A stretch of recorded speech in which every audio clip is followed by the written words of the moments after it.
Boa, minha gente, essa situação aí envolvendo esse abrigo, esse asilo, meu Deus do céu, que tristeza, hein? Pelo amor de Deus, como é preocupante você não ter esse laudo de vistoria que é exigido pelo Corpo de Bombeiros. Há pessoas que desdenham disso, falam, isso aí não serve para nada, é só um papel, um termo burocrático. Não, Nanina, não. Quando envolve a segurança da gente, não dá para você deixar de lado nada, absolutamente nada. E a gente precisa aprender a fiscalizar mais os serviços que contratamos, sabe? Na quinta-feira aqui, nós demos aquela notícia do naufrágio. Vocês se lembram? Do barco que naufragou, 11 pessoas morreram, esse número subiu para 22, já deve ter até atualizado, para te falar a verdade. Ali se tratava também de um transporte clandestino. Então nós temos que ficar muito atentos a essas coisas que não são legais, sabe? Legal no sentido de lei mesmo. Não é por nada, não. É porque isso arrisca as nossas vidas. Aninha, bora lá. É isso aí. A gente tem que ficar de olho, mas as autoridades têm que também fiscalizar esses locais, né, Joel? Porque é assim que a gente consegue ter alguma garantia de segurança nesses estabelecimentos. E é sobre isso, inclusive, que o Leonardo Svaric vai falar com a gente. Ele já está por aqui, porque ele está acompanhando os desdobramentos das investigações que seguem hoje, né, Léo? Boa tarde para você. Oi, Léo, boa tarde. Oi, boa tarde, Joel e Ana, também ouvinte da Rádio Bandeirantes. As investigações continuam agora à tarde. As equipes da Polícia Civil estão fazendo novos depoimentos, coletando novos depoimentos com vizinhos dessa casa de repouso, para saber mesmo se ninguém tinha percebido o incêndio acontecendo naquela madrugada, já que o Corpo de Bombeiros e a polícia só foram acionados na manhã seguinte, manhã desse sábado, quando uma funcionária chegou à clínica. Essa casa de repouso, conhecida como Lar da Vovó, era clandestina, estava cuidando de 7 pessoas quando aconteceu esse incêndio. 5 desses pacientes morreram, uma mulher chamada Terezinha Ribeiro, um homem chamado Adelson Gino, também a Luciane Chaves, a Sônia Silva e o Arturo Pérez.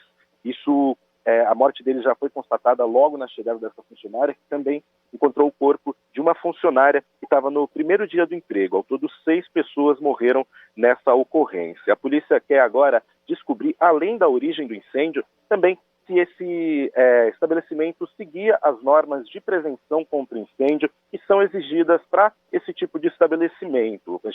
A Ana já falou que essa casa de repouso não tinha o AVCB, o auto de vistoria do Corpo de Bombeiros, também não tinha licença da Prefeitura, já havia inclusive sido interditado 2 vezes esse estabelecimento quando funcionava em outros endereços, e agora, se ficar comprovado que essas exigências não eram seguidas, se a perícia verificar que as normas não atendiam o exigido em lei, a responsável, a proprietária da casa de repouso, pode ser indiciada até por homicídio doloso e a júri popular, se isso tudo ficar comprovado. Ok, Svaric, muito obrigado, meu amigo. Um abraço para você aí. Valeu. Bom, repetindo que nós... Pois não, querido, um abraço para você. Valeu, gente. Até a próxima. Até. É aquela velha questão, né? É óbvio que o poder público tem que investigar, tem que fiscalizar, na realidade, para evitar esse tipo de problema, mas você, antes de colocar uma pessoa querida mesmo, que você ama em determinado local, principalmente se tratando de idoso e asilo, tem que tomar alguns cuidados. Não custa nada fazer a checagem, porque nós sabemos que, infelizmente, o poder público ele é ineficiente nesse ponto, né? E você sabe é incompetente nesse ponto. E imagine só, mais da metade dos edifícios, dos estabelecimentos aqui de São Paulo não tem esse laudo de vistoria. Mais da metade, cara, é coisa pra caramba. Não, e o caso desse lugar que pegou fogo, desse lar de idosos, Joel, é mais grave ainda, porque ele não tinha VCB, ele não tinha nada. Era um lugar absolutamente clandestino. E a gente falou sobre isso aqui no sábado, quando estourou a informação desse incêndio, que você entra no site desse asilo, parece um lugar confiável. Tem fotos bonitas, a nossa história, a nossa missão. Uma pessoa que olha aquilo dali e fala, poxa, parece um lugar legal, eu vou confiar aqui a segurança do meu pai, da minha mãe, do meu avô. Chega na casa, não tem nada na fachada, mas ele acaba se baseando em outras informações. Eu também acho que a gente tem que se certificar. Acho que tem que ser duas etapas, o que a gente faz e o que o poder público faz. Mas o poder público tem que ter mais responsabilidade nesse caso, porque cabe a eles regularizar esses locais. Como é que... Se já foi fechado pelo menos 2 vezes, Joel, ninguém parou para pensar que poderiam tentar abrir de novo esse lugar? E de acordo com o que você está falando, das imagens, da ideia do lugar, até poderia ser um lugar bacana mesmo. Só que infelizmente pecaram por isso.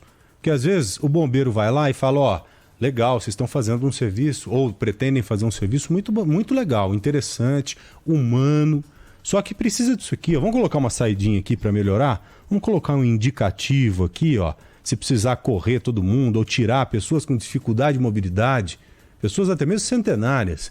Uma senhora de 103 anos de idade acabou sobrevivendo, né? Não sei como, mas ela conseguiu escapar desse incêndio. E um senhor de 62 anos morreu, né? Então, às vezes uma intervenção pontual que o bombeiro que foi treinado para isso, preparado para isso, apontar, pode salvar vidas, né? Então você que é empresário, né, que está ouvindo a gente agora aqui, que está com esse tipo de problema, não tem o laudo aí de vistoria, por favor, vá atrás o quanto antes.